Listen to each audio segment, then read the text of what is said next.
It was one of the finest seasons in the 64-year history of the National Football League.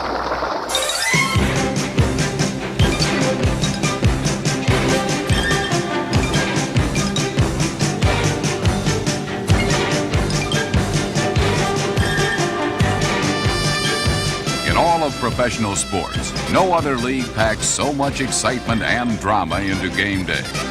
All right, Bunch, here's a chance. We got the ball first. Now, let's get a block. Go to kickoff. Let's bring it out. Let's have some fun. Let's go.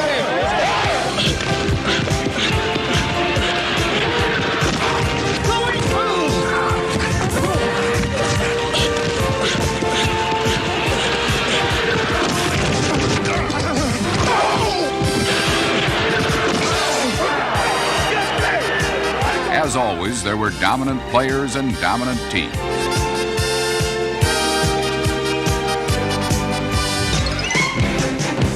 But never in the league's history has a championship chase been at the fingertips of so many.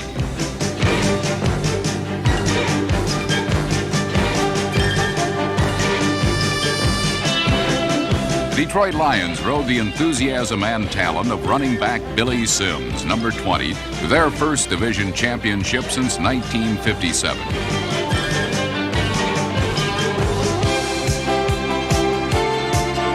Another inspirational performance was turned in by Atlanta's Billy Johnson, number 81, who was named the comeback player of 1983.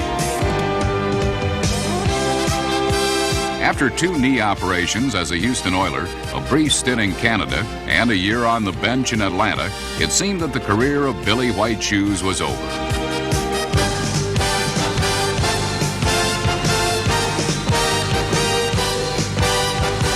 But in 1983, number 81 destroyed such notions with a season so stunning it made believers of dreamers everywhere. Now they've got to go to the end zone with 2 seconds left. Are we talking Hail Mary, or are we talking reception and lateral? I would say right here you've got to go to Billy White Shoes and let him do a little dance with the ball and try to go for the end zone. Here come the Falcons with Hodge, Bailey, and Johnson all to the left side. 2 seconds remain. 49ers will come with a 3-man rush. Bartkowski to throw. He is going long down the near sideline. It's going to be a jump ball, and it is pulled down by Billy Johnson. Johnson inside the 10, 5. He is down. He is. Give it to him. He's in. Touchdown. Touchdown, Atlanta. Billy Johnson. It's a touchdown. No time on the clock. The Falcons have won it. They pulled it from nowhere. The Falcons have won it. Big Ben left, and it worked. Full moon over Atlanta, Fulton County Stadium, and Shoes did his thing. Billy White Shoes Johnson, a touchdown. Once he caught it, he had no place to go. He got inside the 5, looked for daylight, and then dove for the end zone. How about that? Even though the Atlanta Falcons weren't a team of destiny, thanks to the proven skills of Billy Johnson, they were a team of daring and drama. In Denver, the Broncos were banking on the unproven pro skills of quarterback John Elway, the NFL's #1 draft choice. Number 7 won the starting job during preseason, but when the regular season kicked off, Elway couldn't stand up to the pressure.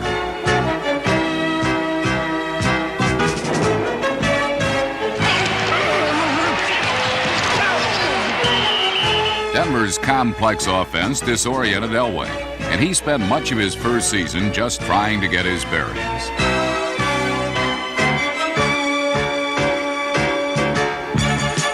But helped along by head coach Dan Reeves, Elway rebounded and led the Broncos to a wild card playoff berth.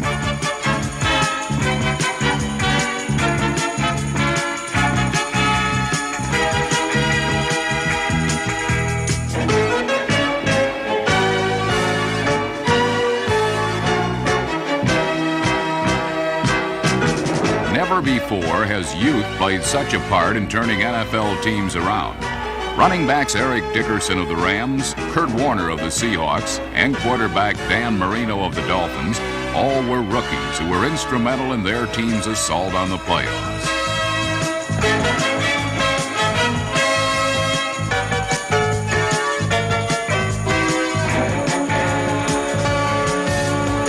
Miami Miami's Don Shula went with Marino in the season's 5th week, and number 13 responded by leading the AFC in passing, while directing the Dolphins to the AFC Eastern title. Marino gave Miami a deep passing game. Number 29, Eric Dickerson, gave the Rams a running attack and a playoff berth.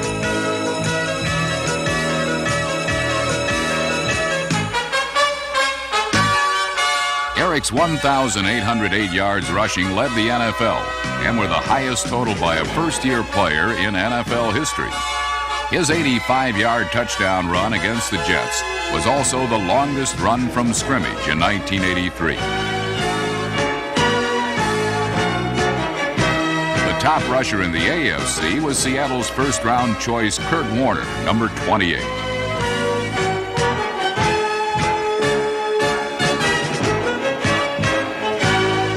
Thanks to this versatile and elusive rookie, the Seahawks soared to the first playoff berth in franchise history and made Chuck Knox the first head coach to lead 3 different teams into postseason play. The H got over here. They were going to overshift the line, and they were not going to adjust the second. NFL 83 was a season of complexity. On offense, the one-back attack was in, and the defense had to find a way to stop it. As you read this type of action, you've got to get depth because they've zipped the Z in so far that he'll be coming in behind you.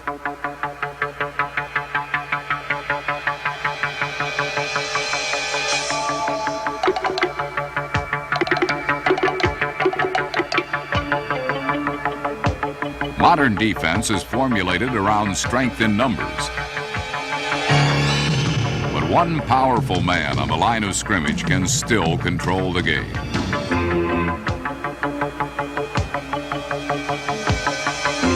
Outside linebackers like Lawrence Taylor of the Giants and number 53 Hugh Green of the Buccaneers emerged as the most dominant defenders in the game today.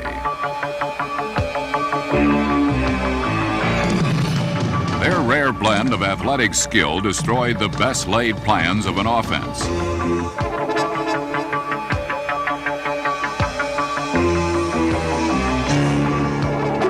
In 1983, these and other talented players led a charge that resulted in an NFL record for defensive touchdowns in one season.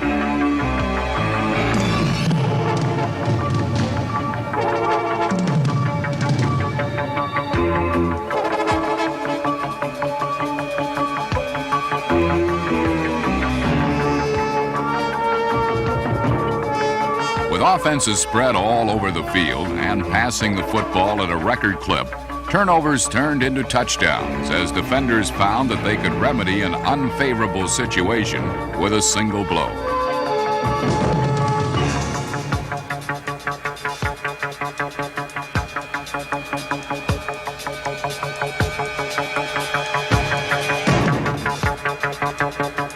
Because of this wide-open approach, the pulse of any game could change rapidly. But this was more the result of the NFL's offenses, whose imaginative plans of attack were as deceiving as they were delightful to watch.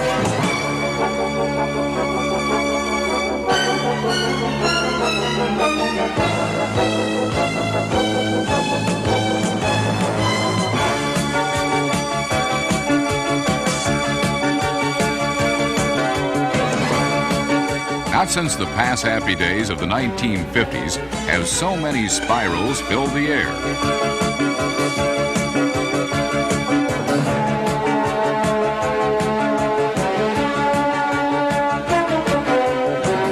Green Bay's Lynn Dickey was one of 3 quarterbacks who threw for over 4,000 yards.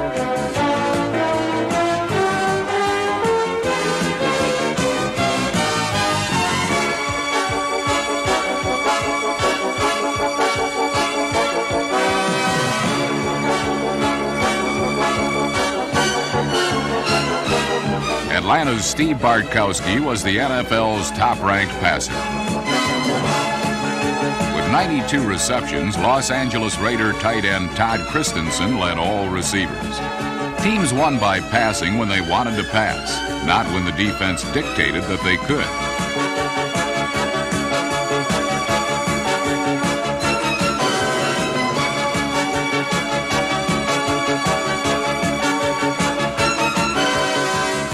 While 1983 featured great individual talent, only the great teams won.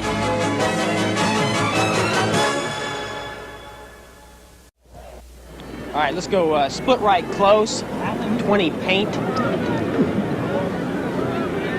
20.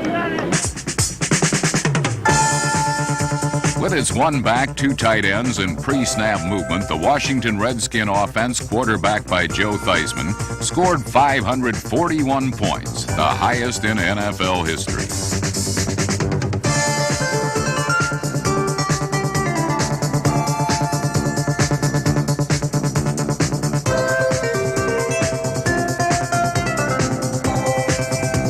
Their flash dance passing was complemented by bullish John Riggins, who set an NFL record with 24 touchdowns.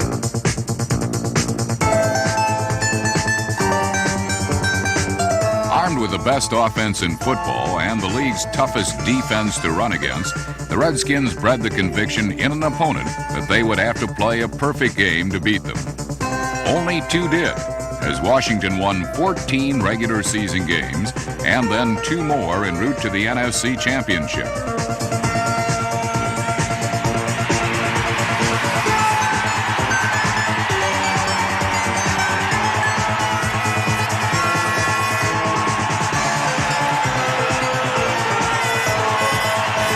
The rise of the Redskins over the past 2 seasons has been at the expense of one of the league's most consistent winners, the Dallas Cowboys.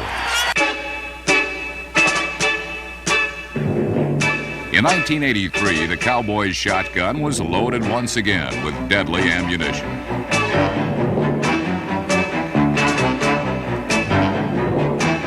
The end zone always seemed in the range of number 33, Tony Dorsett, and number 11, Danny White.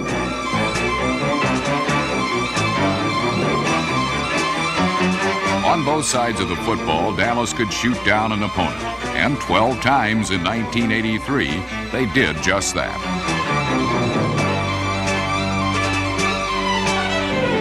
Only Dallas appeared to have the firepower to stop the rampaging Redskins, and in their Monday night season opener, the Cowboys overcame a 23-0 halftime lead to win 31-30. They would win 11 out of their next 13 games, and had only to beat Washington at home in the season's 15th Sunday to win the Eastern Division Championship.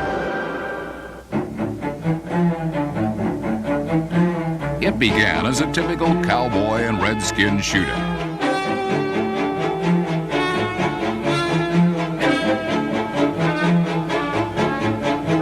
In the first half, the Cowboys were swept under a wave of burgundy that was stirred up by Joe Theismann.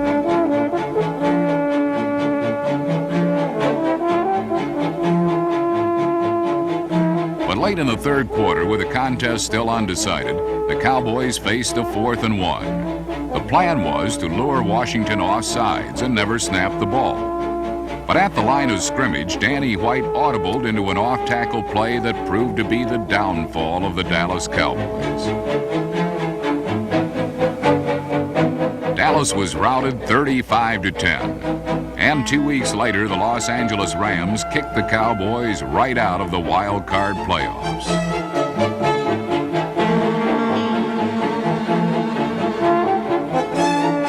Suddenly, Dallas's 18th consecutive winning season and impressive 12-4 record was overshadowed by their failure to get to the Super Bowl. The New Orleans Saints have never been to a Super Bowl. In fact, they have never had a winning season. One thing I want you to remember. Football is only a small part of your life. It ain't life or death out there. All we got to do is go out and do the same thing we've asked from the first day we started. Do everything as good as you can, and then a little bit more. That's all the hell you got to do.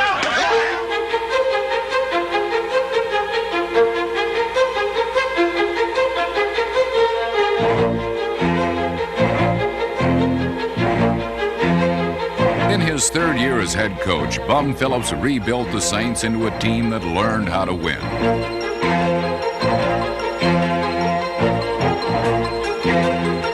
Led by old pro Kenny Stabler, number 16, New Orleans set their sights on something they had always wanted, but never had: a winning year.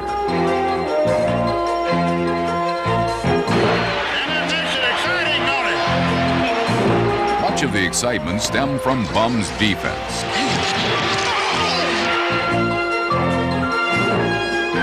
The Saints were the NFC's top-ranked defenders, and by the season's final Sunday, New Orleans was but one game away from their elusive dream. Only the Los Angeles Rams stood in their way. Unfortunately, the Saints threw away their golden moment as the Rams scored on a punt return and 2 interceptions.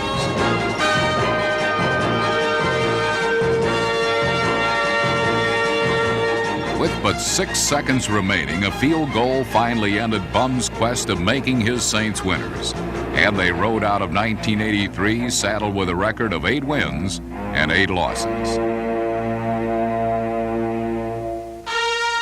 The Los Angeles Raiders are at the opposite end of the spectrum from the Saints. During the last 20 years, they have been the winningest organization in pro sports. While some suggest that the game has taken on a vanilla flavor as teams seek to avoid mistakes, the Raiders still swing from the heels, regardless of which team has the football.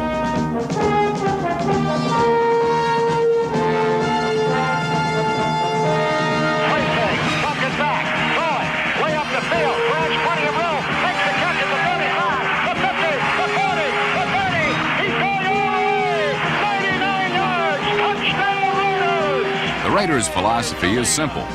Great players make great plays. Led by stars like Marcus Allen, number 32, they prove this by running away with the AFC Western Division title for the 9th time in the last 14 years.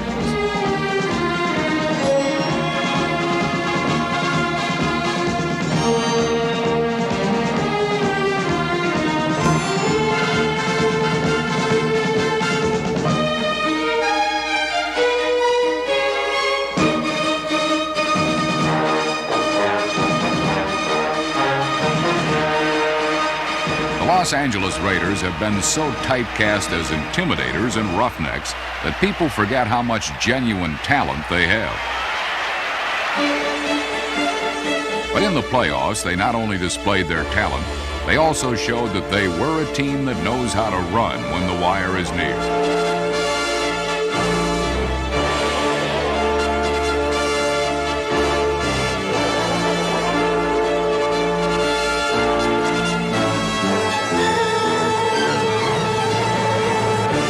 The Raiders destroyed the Pittsburgh Steelers 38-10, then struck 12 on the Cinderella season of the Seattle Seahawks with a 30-14 pounding in the AFC Championship game.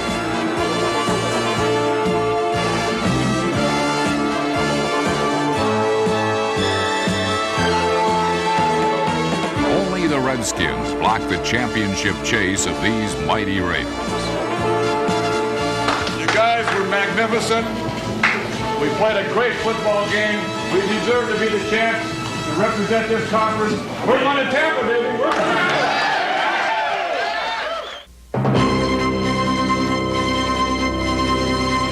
Super Bowl 18. The Los Angeles Raiders and the defending world champion Washington Redskins. What seemed to be a perfect matchup quickly turned into a classic mismatch.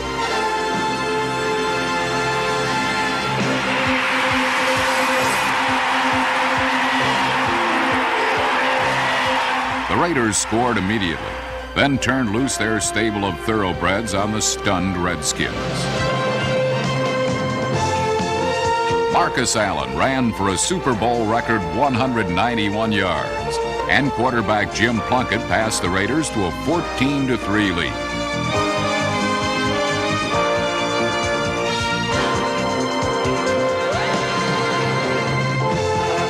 Redskins head coach Joe Gibbs watched helplessly as Raiders cornerback single-covered his speedy wide receivers.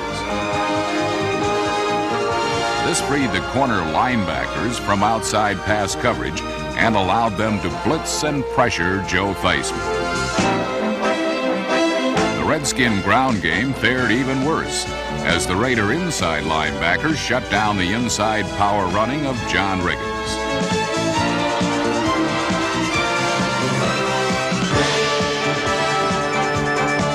But 12 seconds remaining in the half, the Redskins were backed against their own goal line.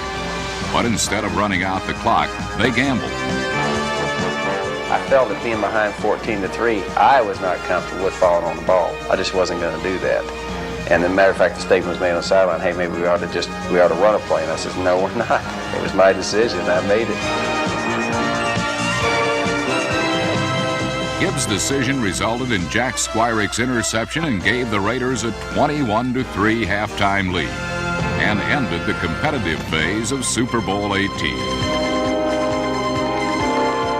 I think that if there had been a way for me to be on that sideline at that point in the game and stop the world right there, and if I could have, at that point, taken a vote from everybody that had been there or been watching on TV, and I think there'd been a lot of people said, hey, yeah, let's take a shot, you know, let's give that thing a shot. We don't want to just fall on the ball. We haven't done anything all day.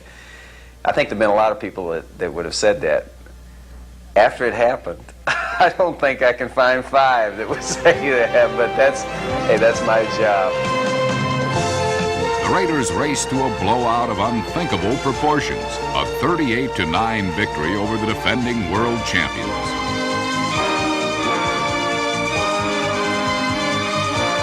Plunkett giving to Allen, setting him wide left. He has to reverse his field, but he gets away for a moment. Comes back up to the middle of 30, 25, 40. Breaks past 2 men at the 50, down to the 40, picking up a blocker. It was their 3rd world championship, and they had done it in a style befitting their swashbuckling image. As always, the season belongs to the champion, and 1983 belonged to the Los Angeles Raiders.